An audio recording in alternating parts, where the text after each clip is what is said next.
des gens qui achètent quand même. Donc voilà l'ail des ours. Donc c'est le début. Hein. Vous en avez eu à table. Donc c'est dans l'ail des ours, il y a un danger, c'est cette plante-ci. C'est une plante qui s'appelle arum en latin. Et c'est une plante qui est méchamment dangereuse. Alors on a toujours peur au restaurant, on est obligé vraiment de trier à cause de ça. Et c'est la jeune feuille, quoi, vous voyez, la jeune feuille d'arum. Ah oui, elle est très proche. Ceci, on peut à la rigueur la confondre de temps en temps avec ceci. Et s'il n'y a jamais ça dans vos plats, ça commence à arracher ici dans toute la gorge. C'est Coupitro en Belgique. Une autre plante qu'on mange chez San, ça s'appelle de l'égopode. Ah, on en a eu hier aussi. Ouais, égopode. Et alors vous pouvez là goûtez-en, hein, donc c'est vraiment. Donc ceci ça en est aussi. Mais la feuille est moins belle je trouve pour quoi. C'est les petits comme ça. Hein. Donc moi je trouve qu'elle est vraiment belle quand elle s'ouvre ainsi.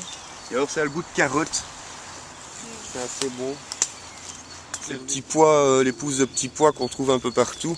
Donc ça ne préfère prendre ça, c'est vraiment de la veste, c'est du petit pois sauvage. Et vous pouvez goûter, c'est vraiment très très bon. Donc il y en a vraiment tout le long de l'escalier. Et il faut le récolter bien vert, comme ceci. Vous voyez, c'est merveilleux.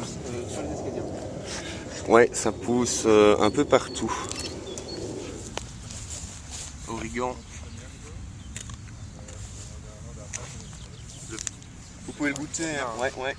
Mais de nouveau goûter, hein, c'est vraiment, vous récoltez vraiment un petit morceau comme ça. Tête comme ceci. Voilà, ça c'est le lierre terrestre. Alors ça c'est assez fort aussi, c'est à utiliser comme épice. Et ça a le goût de thym, romarin, eucalyptus. Donc du lierre terrestre. Si chérie, je ramasse encore un peu. Ouais. Ce qui est chouette, c'est de prendre vraiment la petite tête pour l'instant qui sort.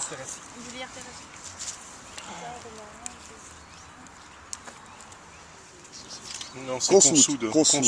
Consoude. Alors je suis pas sûr, mais donc consoude, c'est une plante qui sert à cicatriser. Oui, on appelait ça la plante du charpentier. Voilà, et je me demande si c'est une plante que les femmes ne se mettaient pas dans le vagin pour refaire croire qu'elles étaient vierges. J'ai entendu cette histoire. Oui. Et consoude, voilà. Mais je ne suis pas tout à fait sûr de l'histoire. Ah oui, ça c'est une interprétation assez personnelle en fait. J'ai entendu dire ça. D'accord. Donc voilà, et on fait des beignets, ça ressemble au pissenlit. Et c'est une plante qui d'abord sort du sol la fleur. Et il n'y a rien, on ne voit pas la plante, elle est dans le sol.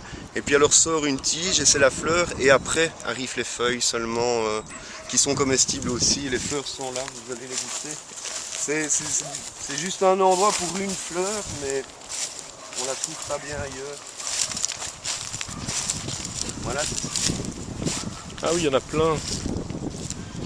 Ah ouais. Vous avez mangé, ça sent du pierre aussi. Ah oui.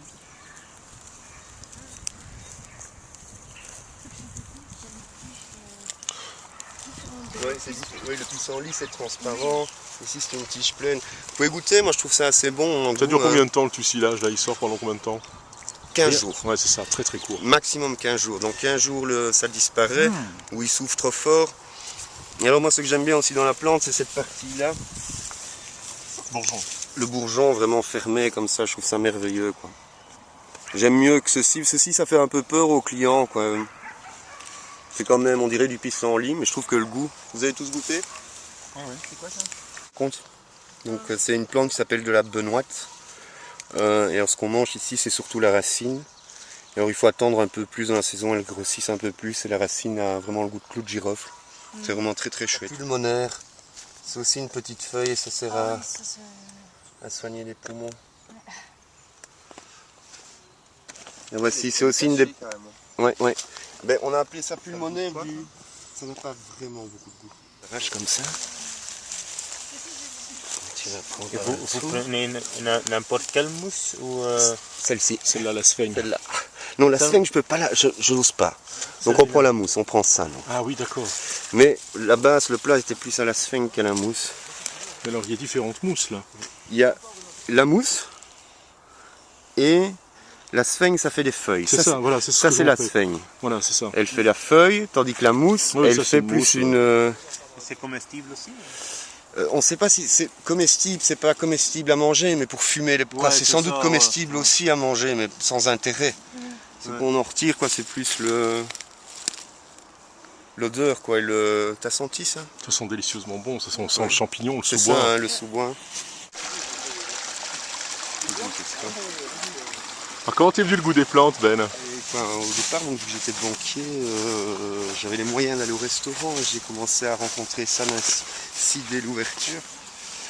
Et puis voilà, San un jour, on voulait travailler ensemble, je voulais travailler avec lui, j'étais jaloux carrément, quoi. J'avais cette envie de participer et un jour il est venu me trouver et il me dit tiens, est-ce que tu me ferais pas des légumes pour moi? Je crois qu'il m'a dit ça le 1er mars et le 15 mars le potager sortait de terre et c'était parti, c'était il y a 7 ans. On est allé progressivement, mais j'y connaissais rien en légumes, tout comme ça n'y connaissait rien. Et c'est au fur et à mesure du temps, c'est les légumes qui nous ont appris, quoi. On n'a pas eu de professeur non plus, quoi. C'est vraiment le fait d'être le nez dans le cambouis qui a permis d'avancer.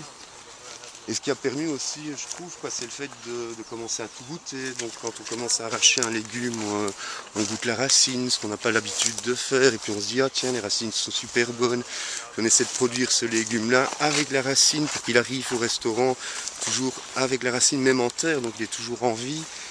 Et donc on essaie d'avoir les idées les plus farfelues au point d'un jour ramasser un peu de mousse en se disant, tiens, oui, pourquoi pas. Et on essaie de travailler un peu ainsi, voilà.